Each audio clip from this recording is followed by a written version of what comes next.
조시아입니다. 이렇게 여러분들 만나 뵙게 돼서 반갑고요. 제가 오늘 드릴 말씀은 이제 최근에 올해 특히 뭐 많은 사회적 이슈가 돼서 이제 법안이 정리됐기 때문에 이제 여러분들과 출생등록제와 보호출산제에 대해서 내용을 좀 공유하려고 합니다.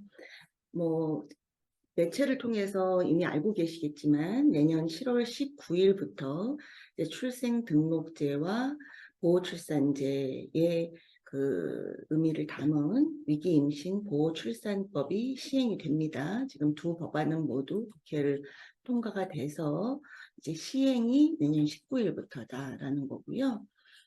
다들 아시는 바대로 출생신고는 그동안 이제 부모가 했죠. 그래서 아기를 낳고 출생증명서를 우리가 다 떼어줘도 부모가 출생신고를 하지 않으면 뭐 언론에서는 흔히 뭐 유령아이, 그림자아이 이렇게 좀 부정적인 표현을 합니다만 실제로 그 국가의 어떠한 지원도 받을 수 없는 사각지대에 아이가 놓여서 양육되거나 아니면 이렇게 아래와 같은 베이비박스에 유기되거나 이런 일이 사실은 최근에 불거진 일이 아니죠. 예전부터 계속 있었는데 뭐 다 아시는 바대로 복지부 감사에서 감사원이 2015년도부터 8년 동안 우리가 임시 신생아 번호를 받고 출생신고가 되지 않은 아이가 2,000명이 넘는 거를 발견을 하고 그 중에 1%, 20명만 후본조사를 하라 했는데 그 20명 중에 굉장히 사회적 충격을 준 그러니까 수원 그 냉동고 아이 사건이 있었습니다. 사실은 이 사건이 너무나 안타까운 사건인데 이거를 계기로 아까 그러니까 출산 그 모든 법안이 이제 그 20년, 10년 이렇게 묵혀있던 법안이 여론의 또 이제 압력 또 국회에 관심을 가지면서 급속히 진행된 바가 있습니다. 이번에 문제가 됐던 이 엄마는 이미 아이가 세 명이 있고 12살, 10살, 8살 근데 그 다음에 넷째, 다섯째 딸하고 아들을 태어나자마자 본인이 직접 살해해서 냉동고에 넣어놓은 상태였고 이게 발견될 당시에도 또 임신이 된 상태였습니다. 남편은 임신한 거는 알았지만 낙태한 걸로 생각했지 아이를 죽인 건 몰랐다. 그래서 장장 4년 7개월 거의 5년 동안 매일 사용하는 가족들이 매일 사용하는 냉동실에서 태아 2명이 발견된 것이 큰 사회적 충격을 주면서 감사원에서 1%만 추렸는데도 이런 일이 발견이 돼서 전체 2,000명에 대해서 전수조사를 하라고 이제 하고 행안부를 중심으로 법무부 뭐 다 총동원해서 조사해본 결과 그때 한 8년 동안 발견된 미신고 아동 2,123명 중에서 사망이 그러니까 249명이니까 우리가 통상적인 영아 사망률보다 훨씬 높은 사망, 범죄와 관련된 사망이 많이 있었고 요게 발표될 당시가 이제 8월 달이었는데 그 당시에 수사 중인 이 800여 건 중에서도 한 600건 이상이 베이비박스에 유기되고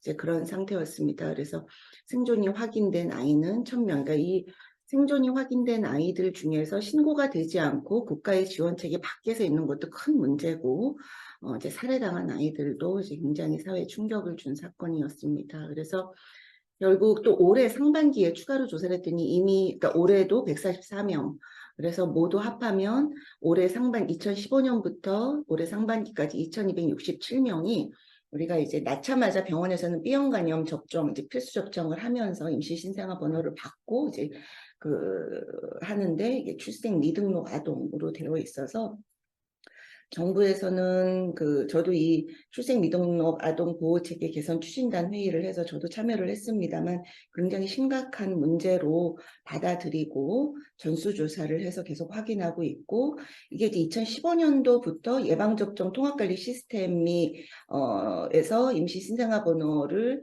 확인할 수 있어서 일단 그렇게 했는데 그 전에 태어난 2010년에서 14년에 태어난 9,600명 거의 10,000명의 다른 아이가 또 역시 미등록 상태로 있다는 거를 국감 때 확인을 해서 이것도 전수조사 중입니다. 올해 연말에 아마 발표가 날 것 같은데요. 사실은 이게 2000년대 들어와서 새로운 일도 아니고 그동안 계속 반복돼 왔던 일인데 이제서야 그 수원 아이들의 그런 충격을 받고 사회가 이제 화들짝 놀라는 사건이 됐습니다. 그래서 우리나라는 형법이 처음 만들어진 53년도부터 영아살해죄, 부모가 사정이 어려워서 자기 자식을 죽이는 거는 일반 살인과 좀 다르게 형을 약하게 했습니다. 그래서 사실은 어떻게 보면은 자식에 대해서는 출생신고부터 모든 것을 이제 부모 소관으로 해왔던 게 있죠. 근데 지금까지도 이런 법이 개선이 되지 않아서 이제 그 많은 아이들의 그런 생명을 앗는 일이 있었다는 것은 정말 우리가 뒤늦게 고쳐야 될 일이라고 이제 생각하고요. 그래서 사실 보편적 출생 신고에 대한 요구, 이거는 그러니까 아기가 나면 부모가 알아서 신고하게 하지 말고 이제 대부분의 이제 출생 신고를 안 하는 부모들도 대부분 병원 일부가 조산원에서 출산을 하기 때문에 그런 의료 시스템에서 낳는 경우는 의료기관에서 출생 신고를 하게 하자라는 요구가 계속 있었습니다. 사실은 산부인과에서는 우리가 이제 추가되는 행정적 부담을 갖는 것에 대한 부담을 가졌던 건 맞는데, 그래서 지금 요번 일을 계기로 우선 형법이 개정이 돼서 영아살인죄는 이제 삭제됐습니다. 그래서 살인죄하고 똑같이 하게 됐고, 그리고 이제 정부는 출생 미등록 아동 조기 체계 발견을 조기 발견 체계 구축. 그래서 어떻게 하냐면 예방접종 통합관리 시스템에서 임시번호로 관리되는 아이와 이 정보를 이 아동 행복 지원 시스템에 연계해서 아이가 한 달 내에 신고를 해야 되는 거잖아요. 안 되면 근데 그동안은 한 달 내 신고를 안 해도 뭐 몇 년 동안 안 해도 벌금밖에 없었기 때문에 이제 부모 손에 맡겼다고 볼 수 있죠. 그래서 그런데 그거를 이 시스템에 연계해서 아이가 그 신고가 안 되면 미리 확인할 수 있게 그렇게 최근 8월에 또 발표한 바가 있습니다. 느끼는 게 이런 게 있었는데 이게 시스템으로 가능했는데 왜 그동안 우리는 이렇게 할 생각을 못했는가, 이렇게 끔찍한 일을 마주하고 나서야 이제 부랴부랴 나서게 된 상황이 너무 안타깝고요.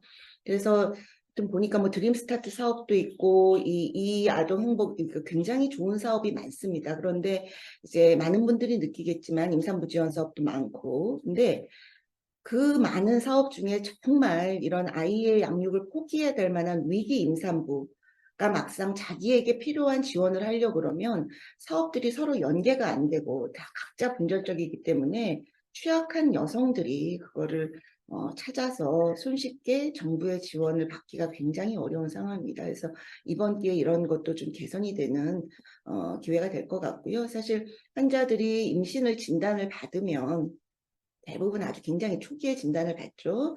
그러면 모든 환자들이 뿐만 아니라 유산, 뭐 사산 다 포함해서 이제 바우처를 받기 때문에 사실은 이때부터 지원 체계에 들어가야 된다고 생각을 하는데, 이 고음만 카드는 그러니까 임시출산비 진료 카드는 카드대로, 또 별도 사업은 별도 사업대로. 그래서 중간에 임신 기간 중에 발생하는 위기 임산부와 영유아 유기 사망을 그동안 놓친 부분이다. 사실은 굉장히 안타까운 일이고요. 그래서 정부가 그렇게 정부의 지원 시스템이 없어서 에라노를 비롯한 전국의 22개 출산 지원 시설에서 그동안 14237 위기임신 출산 지원 센터를 이제 만들어서 24시간 긴급 전화로 이런 위기임신 여성 누구에게나 주거 양육 의료 이런 지원을 하고 있지만 이것도 민간 위주로 돌아가고 있는 것 때문에 국가적인 지원 시스템이 필요한 상황입니다. 그래서 이번에 우선 출생 등록제는 결국 아이가 태어나면 의료인이 출생 정보를 진료기록부에 남기고, 이것이 출생일로부터 14일 이내에 의료기관의 장은 심평원에 제출하고, 그럼 심평원은 지체 없이 해당 시음 면장에게 통보하고, 시음 면장은 출생신고가 1개월 내에 되는지 확인을 해서 안 되면 신고 의무자 부모에게 7일 이내에 출생신고하도록 알리고, 그래도 안 하면 직권으로 출생을 이제 기록한다, 출생 등록을 한다는 것이 이번에 개정된 출생 등록제의 내용입니다. 이것은 가족관계 등록법 일부 개정으로 지금 통과가 돼서 앞에 말씀드린 대로 내년 7월 19일부터 시행이 되고요. 그래서 우리는 그럼 뭐를 해야 되냐?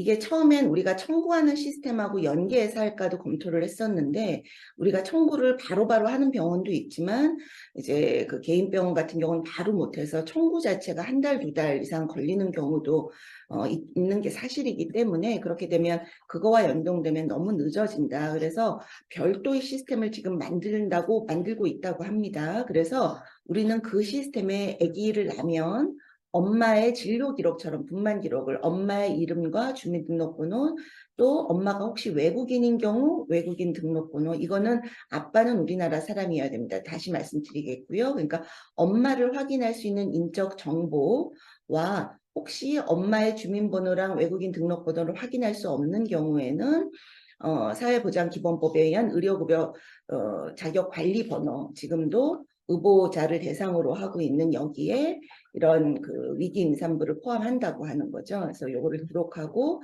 아이의 성별, 수, 출생 연월시 이런 거를 등록을 하면 의료기관장은 이것을 14일 내에 심평원에 통보해야 되는 겁니다. 자, 이거는 우리가 많은 법을 보면 뭐뭐 할 수 있다 이렇게 돼 있는 법이 많은데 이 법은 기재하여야 한답니다. 그래서 내년 7월 9일부터는 의무사항입니다. 그래서 분만을 하시는 분은, 한 건이라도 하시는 분은 반드시 지키셔야 되는데, 이 가족관계 등록법이라는 게 대상이 우리나라 국민이기 때문에 사실은 엄마 아빠 국적이 다 외국인 국적자는 해당이 안 되고 있어서 이게 지금 좀 문제입니다. 그래서 법무부에서 그 엄마 아빠 우리나라 국민이 아닌데 우리나라에서 태어난 아이들을 위한 시스템을 지금 별도 준비하고 있는데요. 그래서 어쨌든 이거는 태어난 아이 기준으로, 그러니까 엄마 아빠 중에 한 명이라도 우리 국민이면은 아이는 우리 국민이거든요. 태어난 아이가 우리 국민인 경우를 대상으로 지금 개정된 법입니다. 그런데 앞에서도 말씀드렸지만 그동안은 그래도 아이를 유기하거나 베비박스에 두거나 심지어 범죄로 살해를 하는 경우도 출산할 때의 안전을 위해서 대부분 의료기관에 와서 아기를 낳고 출생신고를 안 하고 그 다음 일이 벌어졌는데, 의료기관에서 이제 모든 아이를 출생 등록을 한다. 이거는 아이들에게는 굉장히 중요하지만 이 권리가 병원에서 태어난 아이들에게만 적용이 된다 하면 그 다음에 이렇게 아이와 그 모자 관계가 등록되는 것을 두려워하는 일반 그런 어머니들, 위기 임산부들은 결국 익명으로 아이를 낳고 그 사실을 숨기고 싶은 어머니들은 아이의 병원에 와서 아기를 안 낳고 혼자 분만하다가 지금도 이제 혼자 집에서 이제 낙태하고 아기 유기하고 하는 경우가 계속 일어나고 있는데 그것이 더 늘어날 가능성이 크다. 그래서 출생 등 통보제만 해당이 되면 결국은 위기 임신에 처한 여성들을 더 위험한 상황으로 출산 환경을 더 위험하게 내몰 수 있다. 그래서 이거는 보호출산제와 함께 가야 된다 하는 이제 논의가 또 같이 있었습니다. 그래서 그거에 대해서 제가 그 중앙일보에 썼던 내용인데요. 그래서 뭐 위기 임신 보호출산법, 결국 보호출산제도 많은 논란이 있었지만 우리가 흔히 익명출산이라고 알고 계시는 분도 있는데, 익명이 중요한 게 아니라 출산에 엄마와 아이를 보호하는 것을 우선으로 하는 그런 위기임신 보호출산법으로 해서 특별법이 제정이 됐습니다. 그래서 이 법의 목적을 보시면 엄마 아빠와 자녀의 복리 증진을 이바지한 목적으로 한다. 익명성이 중요한 게 아니라 결국은 위기 임산부도 안전하게 출산을 국가가 지원하겠다라는 취지의 법인 거고요. 여기서 비식별화라는 거는 불가피한 보호출산을 선택하는 위기 임산부의 개인정보를 별도의 가명 처리를 해서 보관을 한다. 이제 보호출산은 이 비식별화를 원하는 여성들에게 충분한 상담 절차를 마치고 출산을 돕는다. 출생 증서는 이 용어가 그러니까 이 보호출산제에 관련돼서 이 출생 당시의 아이들의 기록을 정보를 출생 증서라고 합니다. 그래서 법안을 한번 아직 그 시작은 안 됐지만 한번 그 국가법령처에 보시면 볼 수가 있으니까 한번 좀 읽어보시는 것도 괜찮을 것 같고요. 그래서 이게 예. 그래서 거기에 보면은 국가와 지자체는 위기 임산부를 지원하고 하는 것에 대한 의무도 있고, 또 임신 중 상담에 대한 의무, 여기서는 임신, 출산, 양육을 지원하는 그런 것을 담고 있고, 그 자기 양육을 가장 우선으로 지원하지만 불가피한 경우 보호 출산을 하게 되는 절차, 또 그렇게 태어난 아이의 보호는 어떻게 할 것인지에 대한 내용이 있습니다. 외국은 이런 게 뭐 먼저 있었고요. 나라마다 좀 다르지만 프랑스는 완전한 임명 출산제입니다. 그러니까 부모가 원치 않으면 그 기록을 아예 공개를 안 하는 거고, 일본은 실내 출산제로 해서 아이가 16세에 이르면 아이가 원하면 아이의 권리를 위해서 열람을 하게 하는 건데, 우리나라는 이 두 가지 안을 약간 절충했지만 독일에 가까운 실내 출산제에 지금 그걸 선택했다고 보시면 됩니다. 그래서 이 경우 아이들의 그런 모든 그러니까 출생 당시 정보는 아동정책원에서 보호를 하고 영구적으로 보호하는 걸로 그러니까 보관하는 걸로 되어 있습니다. 그래서 나중에 어쨌든 부모가 원하거나 동의가 되면은 공개할 수 있고, 부모가 동의하지 않으면 부모의 그런 개인정보는 빼고 나머지 그 기록을 그 아이가 원하면은 공개할 수 있게 그렇게 저희는 되어 있습니다.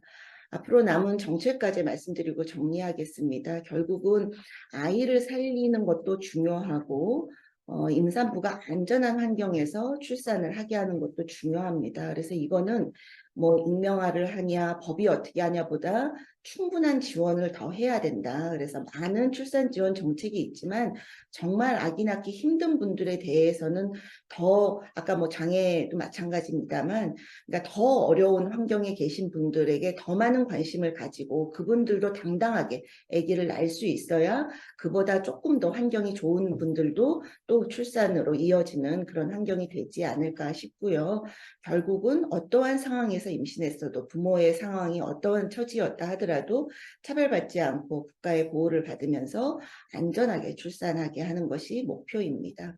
제가 늘 이런 강의를 할 때 드리는 저의 그 슬로건인데, 준비 안 된 임신은 없다. 우리는 그동안 준비 안 된 임신은 마치 낳을 가치가 없는 것처럼 해왔던 우리 사회 분위기가 이와 같은 불행을 만들었다라고 봅니다. 그래서 그동안 이 아이는 뱃속에 있을 때나 태어났을 때나 다 이제 국민으로서 우리가 존중하고 같이 키운다라는 제도를 만들어야 되고, 이제 준비 안 되었던 사회를 이제부터 준비해야 된다고 생각합니다. 그래서 지금 보호출산대 상담 시스템을 만들고 있다고 하는데 저도 사실은 내용을 모르는데요. 그게 만들어지기 전까지, 내년 7월 전까지는 이제 제가 하고 있는 난이홀주 상담센터에서 위기 임산부 상담도 이제 임산부 우울과 관련된 임신 중 산후 상담도 하고 있으니까 혹시 그런 환자를 만나시게 되면은 연락 주시면 감사하겠습니다. 네, 이상입니다.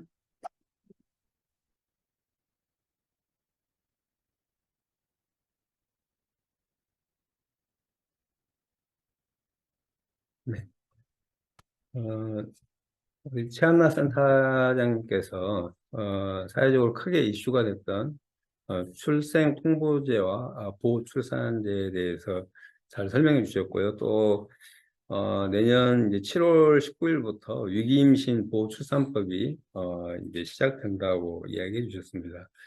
제가 질문 드리고 싶은 건 간단한 건데요. 지금 이제 결국은 위기임신 보호 출산법이 이제 공포가 되고 시행이 되면 이제 거기에 따른 어떤 법적 제재라든가 이제 그런 게 있을 것 같은데, 혹시 그에 대해서 조금 코멘트를 더 해주실 수 있나요? 그러니까 지금 이미 이제 영아살해법이 없어졌으니까 자기 아이라 하더라도 살해하거나 유기하는 거는 일반 살인과 똑같이 그렇게 처벌을 받는 거고요. 그 의사에 대한 거를 말씀드리는 뭐 의사에 대한 거죠. 것은 뭐 신고를 안 한다거나 뭐 그런. 그래서 네. 그 결국 질문을 하셨는데, 네. 그 신고를 하여야 한다라고는 되어 있고 출생통보제 그 가족관계등록법에 처벌 조항은 없습니다. 그래서 사실은 출산정책과 요즘 출생등록제는 출산정책과에서 관할하고 있고, 그 보호출산제는 아동정책과에서 관할하고 있는데, 출산정책과에서는 결국은 그 시스템을 통해서 의사들이 행정부담을 갖지 않고 바로 어쨌든 분만 기록은 남겨야 되니까 그렇게 되면은 자연스럽게 연계가 되는 그런 시스템으로 이제 준비를 해서 뭐 실수를 해도 누락되는 일이 없도록 하겠다 이렇게 말씀을 하시는데, 일단 출산통보제는 우리에게 의무 사항에는 맞지만 안 했을 때 그 처벌 조항이 없어서 사실은 내년 후에 이게 잘 되는지 좀 봐야 될 것 같고요. 예, 그렇습니다. 근데 저는 이게 이렇게 됐을 때 만약에 우리가 행정 부담을 갖게 하면 안 된다라는 거는 뭐 산부인과 학회나 의사회에서 굉장히 열심히 얘기하셔서 좋은 시스템을 만들고 있다 합니다. 저도 이제 기대를 하고 있는데, 우리에게 크게 행정 부담이 없으면 이거는 우리 사회의 긍정적 변화를 위해서 우리가 다 같이 참여하는 게 좋겠다고 생각합니다. 네, 감사합니다. 시간 관계상 이 연재는 여기서 마무리하도록 할게요. 큰 박수.